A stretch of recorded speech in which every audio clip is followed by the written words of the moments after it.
Detectives push through the dense thicket. In a clearing on a remote piece of land, one officer's beam halts on something out of place. A patch of disturbed soil. The team converges. With each shovelful of dirt, a sickening smell intensifies. Within minutes, they uncover a black plastic trash bag bound with strips of silver duct tape. Inside is the outline of a human form. This is what they've been searching for. The body of Shannon Van Newkirk, missing for weeks. One detective whispers, "We've got her." Relief and grief mix. At least now her family can have closure, but as dawn breaks and forensic experts arrive, a stunning truth emerges. The remains in the shallow grave are not Shannon's. They belong to another woman entirely, whom they had accidentally found. The investigators exchange looks of horror. What nightmare have they just stepped into? Welcome to Unexpected Twists. Here, even the most seemingly simple story is worth a top-tier Hollywood adaptation. So, stick around till the end and subscribe. It all began 3 weeks earlier, April 5th, 2014, in the city of Wilmington, North Carolina. Shannon "Rippy" Van Newkirk steps out of The Husk, a cozy downtown bar, at around 7 p.m. She's glowing with excitement. At 53 years old, Shannon has just treated herself to a stylish new haircut and a sun-kissed spray tan in anticipation of her birthday tomorrow. Friends describe her as kind-hearted and trusting, someone who's never met a stranger and saw the good in everyone. Tonight, she's brimming with optimism, ready to celebrate another year of her life with her family and friends. As she leaves the bar, perhaps Shannon pauses to savor the cool evening air. Unaware, she's walking into the final moments of her life. Shannon's plan is simple: a quiet night before her birthday festivities. She promised to meet her mother and aunt the next day for a special birthday lunch. Her family can't wait. They've already bought balloons, wrapped presents, and even dropped some off on the stoop of Shannon's home in South 5th Street as a surprise. For Shannon, life is good. She has a steady job at a local landscaping company, a close-knit family, and a hopeful heart that trusts easily. As she heads out from The Husk, maybe she's thinking about tomorrow's lunch or the phone call she'll make to her mom before bed, a daily ritual for the devoted daughter, but that call never comes. By Sunday morning, April 6th, Sharon's 54th birthday, an eerie silence is already worrying her family. Bobby Lewis, Shannon's mother, wakes up with the sense of dread. Shannon always calls, several times a day, even if it's just to chat. Bobby phones her daughter's cell repeatedly. No answer. By afternoon, worry turns to alarm. Shannon misses her own birthday lunch. That's entirely unlike her. Bobby and Shannon's aunt drive to her house, hoping she might have fallen asleep or gone out for a quick errand. They find the cheerful birthday balloons and wrapped gifts still sitting by the front door, untouched. Something is very wrong. By Monday morning, when there's still no word from Shannon, Bobby Lewis contacts the Wilmington Police Department to file a missing person report. Wilmington police respond immediately to the report of a missing 53-year-old woman under suspicious circumstances. Officers arrive at Shannon's small South 5th Street apartment to investigate. Finding no answer at the door, they force entry, fearing the worst. Inside, the scene only deepened the mystery. Shannon wasn't there, and yet nothing looked obviously amiss. The tidy apartment showed no signs of struggle or theft. The television was off, furniture undisturbed, and a half-finished knitting project lay where Shannon left it. All of her personal belongings were intact, except for one crucial detail. Shannon's purse was gone. Her keys and wallet were presumably with it. This suggested that Shannon had left the apartment on her own, likely intending to come back. But why would she leave in the middle of getting ready for her birthday night, and where could she be now? Outside, police noted Shannon's blue moped still parked by the curb. Since her driver's license had been revoked, that moped was her lifeline to get around town. If Shannon left home, it meant she must have gotten into someone else's vehicle or gone on foot. But to go where? Family and friends insisted Shannon would never just disappear. She was described as responsible and close-knit with her family. In fact, she had been looking forward to the birthday lunch they'd planned. Something had happened to her, and the investigators knew time was critical in those first 48 hours. As the missing person investigation kicked off, police turned to the people closest to Shannon for answers. One of the first was Steve Mott, Shannon's employer and longtime friend. Steve Mott owned Mott Landscaping, the company where Shannon had worked for the past decade. He was more than just a boss. Over the years, he and Shannon had developed a close personal relationship. In fact, Steve would later admit that he and Shannon had a casual romantic relationship. Thus, Steve Mott wasn't just Shannon's romantic partner, he was also her boss. Yet their relationship was rather unusual. Sometimes their romance would fizzle out only to flare up again, a cycle that had continued for about a decade. Many people in Shannon's life, including her own mother, remarked that she was deeply in love with Steve. It wasn't clear that he felt the same. In fact, he seemed casual about the entire thing, with those close to Shannon suggesting that she wanted more, potentially marriage, while he preferred a no-strings arrangement. Steve confirmed as much during questioning. "I saw her about once a week," he explained. "She would come over and stay. She wanted it to be more frequent, but I like keeping things a bit more distant." He went on to say something very unsettling to investigators. When they asked, "Where do you think she is?" Steve replied, "I have no idea. I think something bad has happened to her." Detectives were understandably suspicious. Why was he so certain something bad had occurred? Did he know more than he was letting on? Regarding her disappearance, Steve acknowledged that Shannon contacted him on the day she went missing, suggesting they meet up that evening. He claimed he was busy working on his boat and turned her down.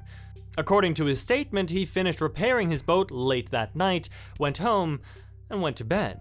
The issue was that Steve had no one to verify his account, leaving him without a solid alibi. Investigators were also taken aback by his apparent lack of concern over Shannon's disappearance. Naturally, at this point, Steve Mott became the prime suspect in Shannon Van Newkirk's disappearance. Yet aside from these suspicions, the police had no concrete evidence against him, so their next steps focused on finding something that might substantiate their case. With little to go on from the apartment, detectives leaned on technology for clues. Shannon's cell phone could hold vital information about her final movements. Unfortunately, attempts to ping the phone's location in real time got nothing. The phone was either turned off or destroyed, so investigators pulled Shannon's phone records for the days leading up to her disappearance. What they found was immediately intriguing and ominous.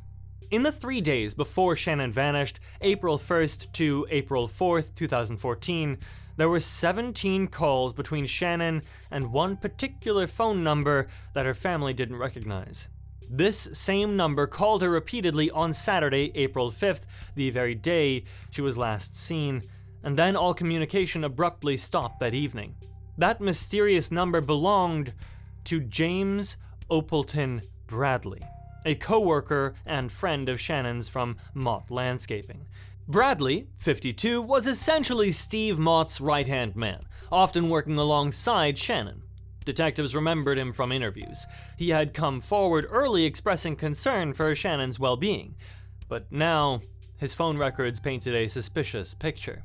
Why had he been in such frequent contact with Shannon up until she disappeared? And why did those calls suddenly cease exactly when she went missing? Investigators dug further into the phone data.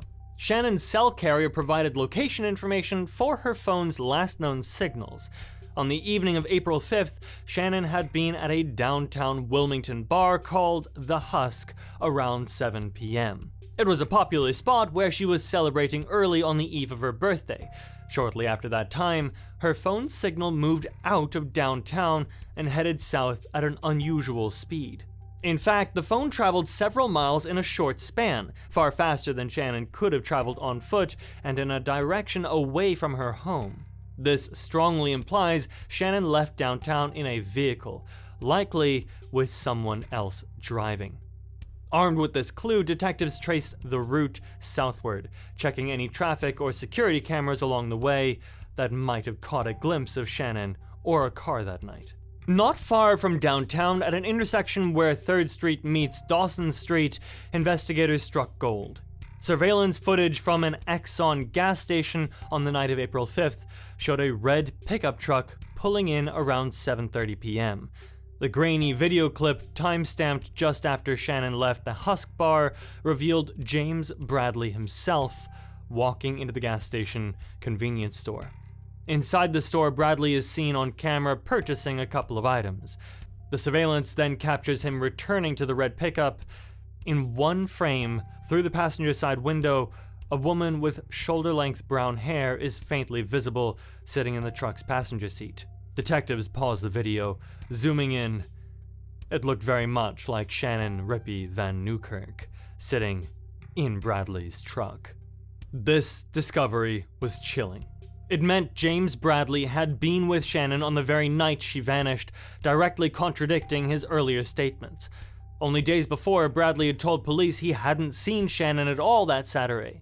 In fact, when detectives first interviewed him on April 9th, Bradley claimed he'd last seen Shannon briefly 2 days prior on April 3rd, and that he had no idea what happened to her. Now, the cameras told a different story.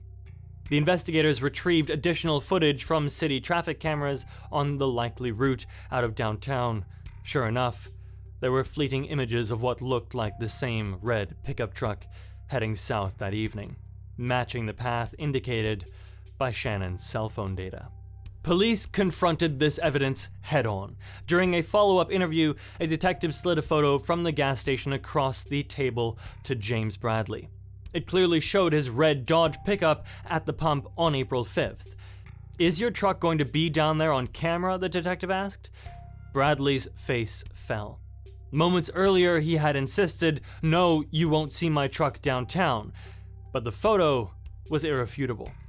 Investigators now had proof that Shannon was last seen alive with James Bradley. It was time to turn up the heat on their prime suspect. With the video evidence in hand, detectives pressed James Bradley harder.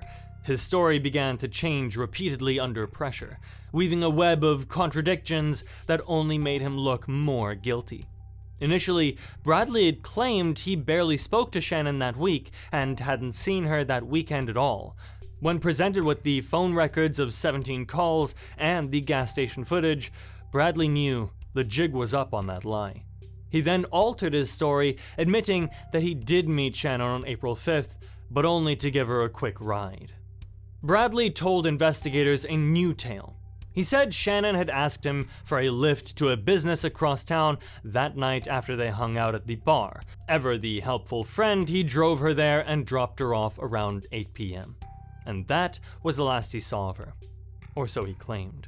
Skeptical, police went to the business location Bradley provided to them to check its surveillance cameras.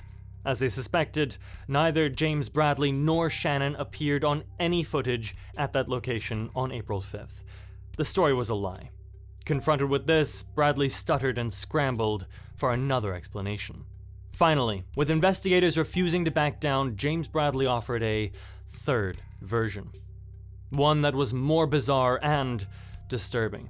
In this final account, Bradley admitted Shannon had been in his truck that Saturday evening. He said they went for a drive around Wilmington's Greenfield Lake. According to Bradley, the ride turned sour. Shannon supposedly got angry with him over her relationship with another man, and an argument ensued. Bradley claimed that as they argued, Shannon suddenly opened the truck door and jumped out while the truck was still moving. In his story, she ran off into the darkness near Greenfield Lake, and despite his calls for her to return, she disappeared. He added one curious detail. He said Shannon had been on the phone with their boss, Steve Mott, at the very moment she left from the vehicle. Detectives had trouble believing this dramatic scenario. If Shannon had indeed flung herself from a moving truck, where was the evidence? Why hadn't Bradley reported this immediately? Why would Shannon run off without her purse or phone, never to contact anyone again? The story felt like a desperate last-ditch lie, one designed to shift blame away from Bradley and even implicate Steve Mott by inserting him into the moment. Investigators later confirmed there was no evidence that Shannon had called Steve Mott during that ride. It appeared Bradley simply dragged Steve's name into his story to bolster his own innocence. Each iteration of Bradley's account had been proven false one after another. By now, detectives were convinced that James Bradley was responsible for whatever happened to Shannon. They just didn't know exactly what had been done and where Shannon was. With Bradley's lies piling up, police obtained search warrants to scour every inch of his life for evidence. They seized James Bradley's red pickup truck and his personal apartment for forensic examination. Initially, the truck's interior looked remarkably clean for a landscaper's work vehicle. Suspiciously clean. Investigators noticed the carpet and seats appeared to have been recently scrubbed. Criminalists went over the truck with luminol and advanced detection tools. On the driver's side floorboard, beneath the carpeting, they discovered traces of a faint reddish-brown stain soaked deep into the padding. Preliminary tests confirmed what detectives feared. It was human blood. Someone had bled in James Bradley's truck. Just when investigators were almost certain that James Bradley had a hand in Shannon's disappearance, a shocking detail about his past came to light, one that he had been hiding. In 1988, when James Bradley was 26, he was living with a woman who had an 8-year-old daughter. One June day that year, the little girl suddenly vanished, and all indications pointed to an abduction from his school bus stop. After 2 intense days of searching and questioning, Bradley confessed that he had killed his stepdaughter. According to his statement, he had a severe migraine that day and had lain down to rest. At some point, his 8-year-old stepdaughter came home from school and turned on the TV at a high volume, which enraged him. In a fit of anger, he strangled her. Realizing she was dead, Bradley tried to cover his crime. He placed her body in a trash bag and dumped it in a local landfill, then scattered some of her personal items around the bus stop to fake an abduction. However, the police soon traced it all back to Bradley and, as mentioned, he admitted to killing his stepdaughter. In 1988, he was sentenced to life in prison for the murder. Naturally, the question arises, how was James Bradley free by 2013 if he had received a life sentence? The answer lies in an old South Carolina law, in effect from 1981 to 1994, which allowed anyone sentenced to life in prison, provided they had good behavior, to request parole after serving 25 years. A special commission would then decide whether to grant early release or keep the inmate in prison for life. Since Bradley was convicted in 1988, during the time this law was still in place, he became eligible to seek parole after 25 years. In 2013, he exercised that right, and his request was granted. Despite his history of killing a child, he was set free. He moved to Wilmington and found work with Steve Mott's company, where he eventually met Shannon Van Newkirk. No one in Shannon's circle knew the full extent of Bradley's past. He was soft-spoken and hard-working, hiding the monster within. The police now understood they were dealing with a convicted killer who had likely struck again. The discovery of Bradley's criminal record, combined with the mounting evidence of lies, phone records, and the blood in his truck, cemented their certainty. James Bradley had done something terrible to Shannon, and given his past patterns of concealing a body in trash bags, they feared Shannon's fate might be just as gruesome. As investigators intensified their search for Shannon, they expanded their efforts to any property James Bradley had access to. One lead was especially promising: Steve Mott owned a large rural farm in Hampstead, Pender County, about 20 miles north of Wilmington, where Bradley often worked mowing fields and clearing land for the landscaping business. If Bradley had harmed Shannon, perhaps he had hid her remains somewhere on that remote property he knew so well. On April 29, 2014, 3 weeks after Shannon disappeared, a search team combing through the overgrown farm field made a gruesome discovery. Buried in a shallow grave, double wrapped in black plastic trash bags, was the body of a woman. The corpse was in a fetal position, and the legs were bound with duct tape. The searchers felt a jolt of mixed relief and sorrow. They believed they had finally found Shannon Rippey Van Newkirk and could bring her home to her family. Wilmington police swiftly arrested James Bradley on suspicion of Shannon's murder, confident they now had her remains as crucial evidence. The body was transported to the State Medical Examiner's Office in Raleigh for autopsy and identification. That's when the case took an unbelievable twist. As the medical examiner washed away the dirt and examined the victim, they noted several distinctive tattoos on the woman's body. Shannon's family waited anxiously for confirmation, but instead came a shocking revelation. The body in the shallow grave was not Shannon. It belonged to another woman entirely. 34-year-old Alicia Marie Tucker, a Wilmington resident who had been missing for 6 months. Alicia Tucker had vanished in the fall of 2013, and due to a transient lifestyle and struggles with addiction, her disappearance hadn't initially drawn as much attention. But now, she had been found on property linked to James Bradley, buried in the same manner he had disposed of his stepdaughter. It was clear Bradley was not just a murderer, he was a serial killer. Alicia Tucker's autopsy revealed she died from blunt force trauma. She'd been savagely beaten to death. Detectives pivoted to connect Bradley to this second victim. The forensic evidence came together quickly. Remember the unidentified blood found soaked into Bradley's truck carpet? Now, DNA tests confirmed that blood was a match to Alicia Tucker. It was her blood in his vehicle, meaning at some point he had transported her, likely bleeding and injured, in that truck. Investigators also found that the duct tape binding Alicia's legs also matched a roll of duct tape recovered from Bradley's own apartment. With James Bradley now implicated in 2 murders, prosecutors prepared to seek justice in court. However, there was a significant challenge. Shannon's body was still missing. Trying a murder without a body is difficult, but the circumstantial evidence against Bradley was overwhelming. In 2017, James Opleton Bradley went on trial for the murder of Shannon Rippey Van Newkirk, even though Shannon herself had not been found. The courtroom was tense and packed with Shannon's relatives and friends, all seeking closure. During the trial, Shannon's mother, Roberta Lewis, took the stand as the first witness, fighting back tears. When asked if she believed her daughter was still alive, the grieving mother said she could hold out no more hope. "I just want to bring her home," she said softly, bringing many in the courtroom to tears. Steve Mott also testified, describing Bradley's bad temper at work and how he sometimes had to pull Bradley and Shannon apart during arguments. Such testimony painted a picture of Bradley as a ticking time bomb around Shannon.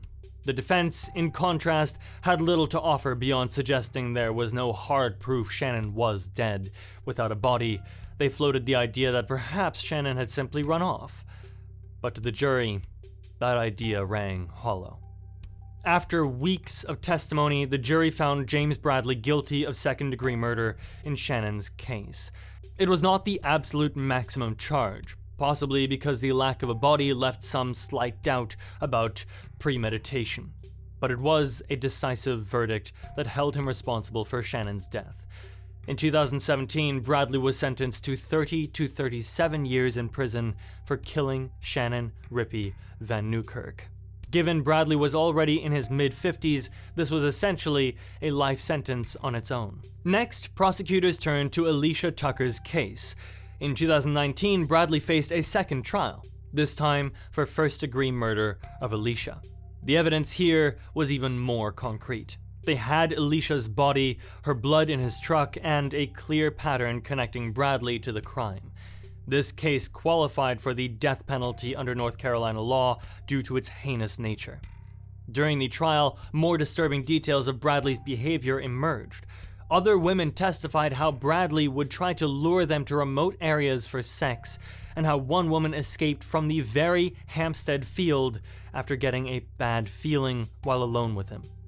The prosecution portrayed Bradley as a serial predator who would likely have continued killing if he hadn't been caught. Facing the mountain of evidence, Bradley's attorneys negotiated behind the scenes. Prosecutors made Bradley an astonishing offer. They would take the death penalty off the table and have him serve life in prison if he agreed to do one thing: reveal where Shannon's body was and let her family lay her to rest.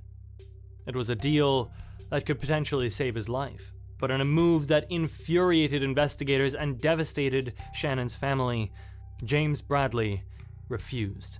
He would not give up the location of Shannon Rippey Van Newkirk. That was the one thing he still had power over, the district attorney later said.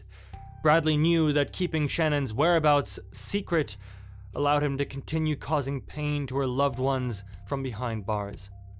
It was a final act of cruel control. The Alicia Tucker trial proceeded, and Bradley was convicted of her murder. In the sentencing phase, the jury had to decide whether he deserved the death penalty. It was almost unanimous. 11 out of 12 jurors voted for death. But in North Carolina, a death sentence requires a unanimous vote. Because one juror dissented, James Bradley was instead sentenced in 2019 to life in prison without the possibility of parole for Alicia's murder. Combined with his sentence for Shannon's case, Bradley will spend the rest of his life behind bars. If you enjoy such cases with unexpected twists, check out the channel. There you're going to find many great stories. If you like what you see, please subscribe. I'd be very grateful. I'll catch you next time.